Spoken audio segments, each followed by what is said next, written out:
इसलिए भगवान ने कहा कि राजसूय यज्ञ किया है, जरा ये धर्मराज को अहंकार न हो जाए। तो एक नेवला चला आया, आधा सोने का था और आधा उस वो सामान्य था, और लोटपोट हो रहा है यज्ञ की भूमि पर। तो भगवान ने कहा कि आप कौन है? बोले मैं तो ऐसे ही हूँ, साधारण सा आया था यहाँ अपना आधा शरीर सोने का, आधा बाकी भी सोने का करने। तो आधा सोने का कैसे हो गया? बोले एक पति पत्नी थे ब्राह्मण, वो 15 दिन से भूखे थे।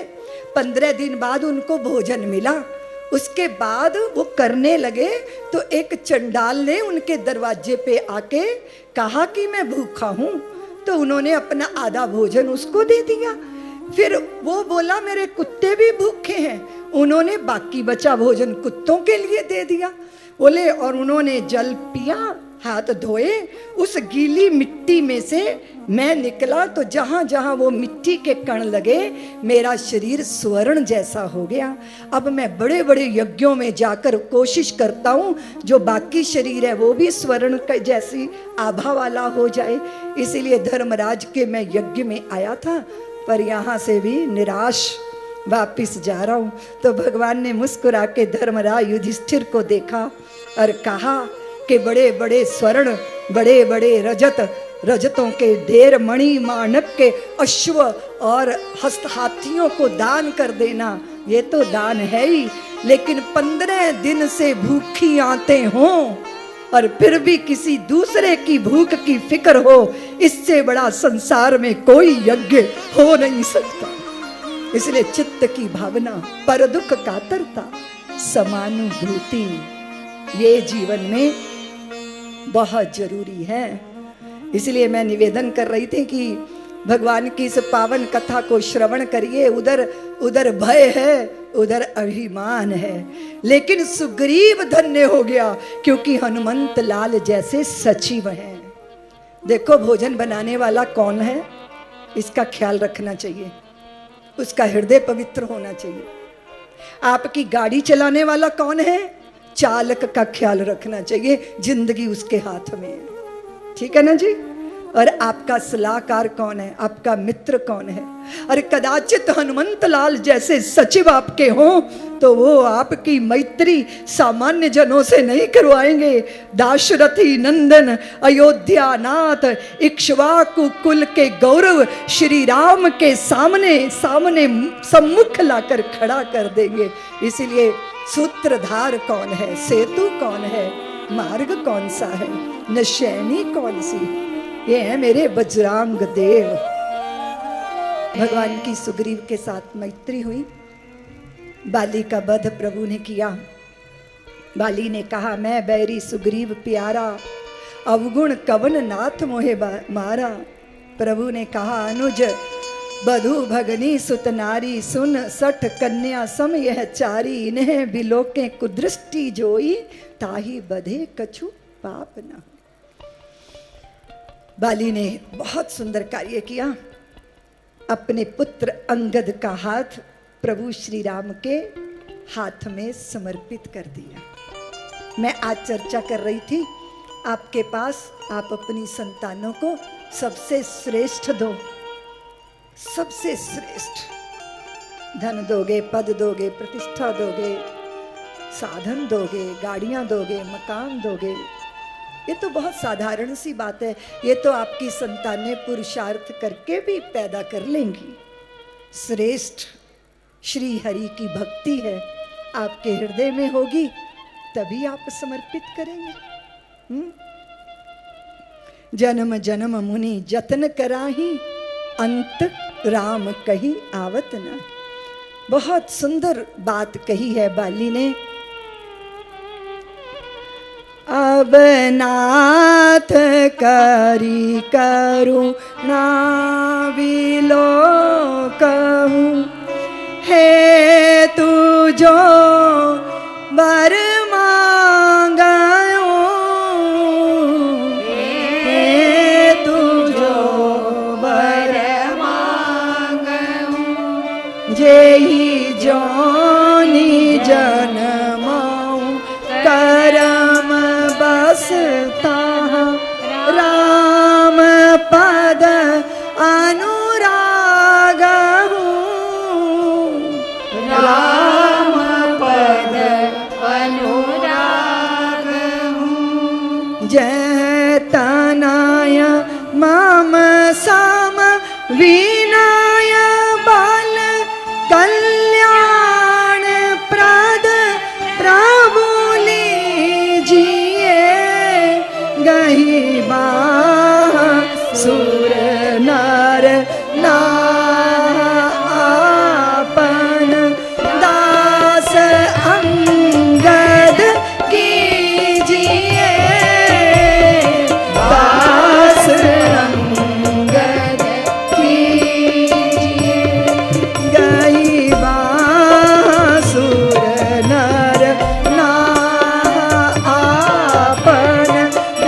प्रीत कर, बालिकीन तन त्याग, सुमन माल जिमि कंठ दे,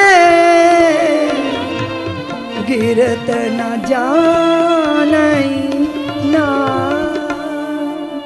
देखिए, अगर माँ है ना, सभी अपने बच्चों को प्यार करती है, ठीक है। तो एक बच्चा मचल रहा है, मुझे खिलौना चाहिए, खिलौना चाहिए, और वो खिलौना है बड़े भैया के पास। माँ क्या करती है, उसको कहती है तू छोड़ना, वो रो रहा है, उसको दे दे।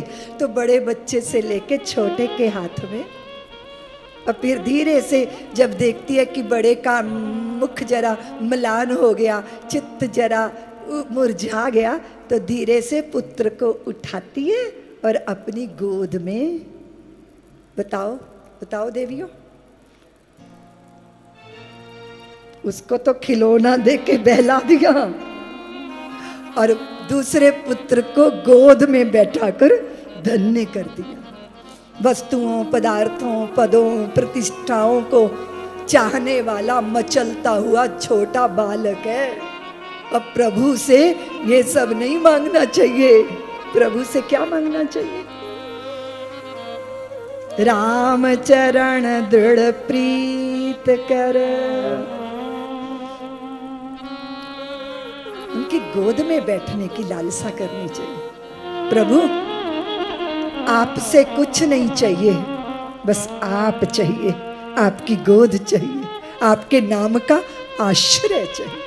और देखो देवियों, हम जो चाहते हैं ना, हम जो मांगते हैं, हमारी जो चॉइस होती है ना, हमारा प्रारब्ध वही होता है।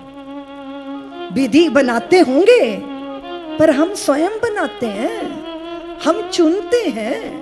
आज बहुत सारे लोग हैं इंदौर में जिन्होंने कथा श्रवण करना नहीं चुना, पर आपने चुना।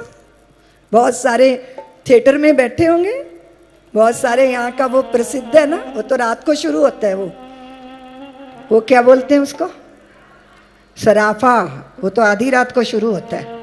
बताओ, अब उसके बारे में कुछ बोलूंगी नहीं तो तुम बोलोगे कि बोलता है, हम चुप ही रहेंगे। लेकिन आपने चुना, आप चुनते हैं। दुर्योधन ने नारायणी सेना चुनी, पर अर्जुन ने, पार्थ ने नारायण को चुन लिया, तो भाग्य बदल गया। हम जगत चुनते हैं कि जगदीश्वर चुनते हैं, हम क्रोध चुनते हैं कि करुणा चुनते हैं, हम प्रेम चुनते हैं या द्वेष चुनते हैं। हमने जो चुना है वही हमारी दौलत है, वही हमारी संपदा है। रात दिन छाती जल रही है, आपने चुना है, आपको ये मजा आता है, आप ही ये सब कर रहे हो। आप चाहो तो प्रीत में हो सकते हो, प्रेम में हो सकते हो, संतोष में हो सकते हो, ये आपका चुनाव है। और ये तो आप जानते ही हो कि बहुत सुंदर शरद ऋतु का वर्णन आया है, हमारे वर्षा ऋतु का वर्णन आया। हमें तो इन सब कथाओं में जाने का अवकाश ही नहीं है। बात यह है कि सुग्रीव को राज सत्ता मिली, सब कुछ मिला, जय जयकार हुई, लेकिन सुग्रीव भगवान का काम भूल गया। और ये सुग्रीव ही नहीं है, हम सब सुग्रीव हैं। वो क्या गाते हो तुम लोग गाना, वो क्या गाते हैं? मतलब निकल गया तो पहचानते नहीं, यूं जा रहे हैं जैसे कि हमें। और फिर जो है लखन लाल को जो है ना टंकार धनुष की बजानी पड़ी। बहुत बार कुछ लोग ऐसे होते हैं जो सज्जनता सहजता से मानते नहीं है ना। वैसे तो हमारी सनातन संस्कृति कहती है कि जो तो को कांटा बोए ताहे बोए तू फूल, और तुझको फूल के फूल है वाह को है त्रिशूल। यही दोहा है ना, बोलो ना देवियों। क्योंकि वो तुम्हें कांटा बो रहा है तो तुम मत कांटा बोलो, क्योंकि फिर तुम भी तो वैसे ही हो जाओगे ना। अब तुम कहते हो टिट फॉर टैट, जस का तस, सठे साठ्यम समाचरेत, ठीक है ना।